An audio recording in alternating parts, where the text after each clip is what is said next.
Sonra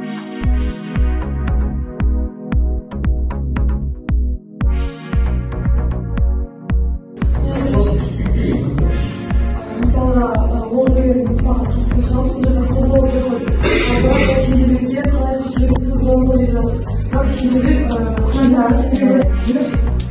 дегенде ең ақын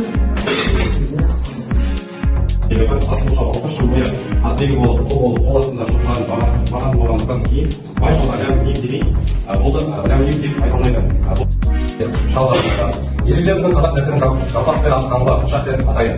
Бұның саңғыр бұл жасырады. Тегінде өзінің теріс бағыт тұрғаны жоқ. Сондықтан бедел бар. Видео қоғылықтың белгі баса түскенін білесіз. Тұрғансыз қалаларда ағылшылар өнер сапарға кетті. Кебенек киген сәнді сұлтаны шыннан қашып кеткен адамдар